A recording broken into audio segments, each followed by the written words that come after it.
काम को इसलिए छोड़े कि 10 वर्ष बड़े बड़े दल और नेताओं को जिताकर देखा, नेता और दल के जीतने से जनता का जीवन नहीं बदलता। ये आपको हमको लगता है कि मेरा नेता जीत गया, हमारा दल वाला जीत गया, हमारा झंडा वाला जीत गया, हमारा जात वाला जीत गया। भाई जो जीत गया वो जीत के हेलीकॉप्टर पर गया और आप और आपके बच्चे जहां थे वहीं रह गए। इसीलिए 10 वर्ष में हमको जब ये अनुभव हुआ कि भगवान ने, ऊपर वाले ने अगर ऐसी शक्ति बुद्धि दी है कि जिसको हम सलाह देते हैं, जिसका हाथ पकड़ते हैं, उसका जीवन बदल जाता है, वो आदमी जीत के राजा हो जाता है।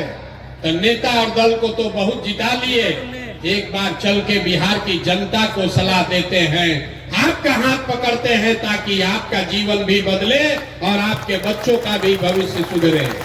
इसलिए ये अभियान शुरू किए हैं।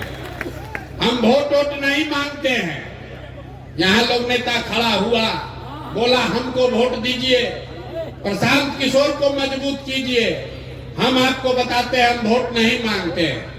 वोट काहे नहीं मांगते? वोट मांगने वाला तो हर 1-2 बरस पर कोई न कोई आता ही है।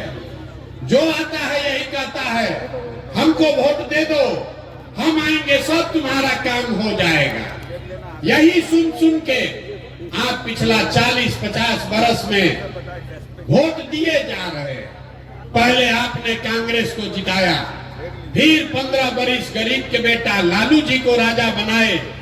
अभी 18-19 साल से नीतीश बाबू कुर्सी पर बैठे हैं। दिल्ली में हमने आपने मोदी जी को भी जिताकर देख लिया, आपका और आपके बच्चों का जीवन नहीं सुधरा। तब आए हैं कोई प्रशांत किशोर, आप हमारी बात सुनिएगा, हम पर भरोसा करके हमको वोट दीजिएगा। तो इसका क्या गारंटी है कि जीतने के बाद हम आपके साथ धोखा नहीं करेंगे? वोट से पहले तो हर आदमी अच्छे बतियाता है, वोट के बाद आपका गला काटता है। इसीलिए हम वोट नहीं मांगते हैं। अभी 15 मिनट में आपको एक रास्ता बताएंगे, आप उसको सुनिए। अगर आपको अच्छा लगे तो उसको अपनाइए। अगर वो रास्ता आप समझ जाइएगा तो इसके बाद वोट जिसको मन है उसको दीजिए, वोट जिसको मन है उसको दीजिए, लेकिन जो रास्ता बताएंगे वैसे दीजिएगा। तो और कुछ हो या न हो, आपके बच्चों के लिए बढ़िया पढ़ाई और रोजगार यही मनिहारी कटिहार बिहार में निश्चित तौर पर हो जाएगा। और अगर न हो, अगर आपके बच्चों के लिए पढ़ाई रोजगार न हो, तो सांसद विधायक का नहीं, मुखिया का नहीं, अपने भाई अपने बेटा प्रशांत किशोर का गला पकड़िएगा। तो जिसको जिसको ये रास्ता सीखना है, अगले 15 मिनट तक आपको आपस में बात नहीं करना है। हम आपसे 2 सवाल पूछेंगे, उसका आपको जवाब देना है। अपनी जगह से हाँ या ना जोर से बोलना है।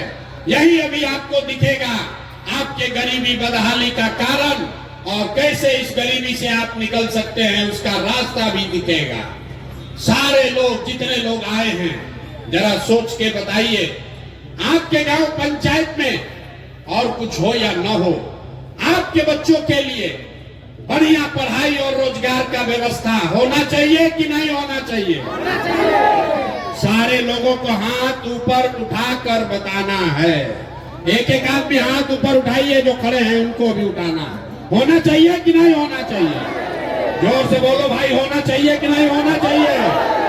जोर से बोलिए, होना चाहिए कि नहीं होना चाहिए? होना चाहिए। हम नहीं बोले हैं, हमने नहीं सिखाया। आपने देखा मनिहारी के जितने लोग आए हैं, आप चाहे पढ़े लिखे हैं या अनपढ़, हिंदू हैं या मुसलमान, गरीब हैं या अमीर, महिला हैं या पुरुष, युवा हैं या बुजुर्ग, अगड़े हैं या पिछड़े, सब ने कहा कि न भैया पढ़ाई या रोजगार तो होना ही चाहिए। किसी प्रशांत किशोर का जरूरत नहीं है। आपको ये बात पता है कि अगर आपके बच्चे के लिए पढ़ाई या रोजगार हो जाए तो कोई मुखिया बने, कोई विधायक बने, लालू बने, नीतीश बने, मोदी बने कि प्रशांत किशोर बने, अगर आपके बच्चे के लिए पढ़ाई रोजगार हो जाए तो आपका जीवन सुधर जाएगा। ये बात आपको पहले से पता है, अब आपको दिखाते हैं कि आपकी बर्बादी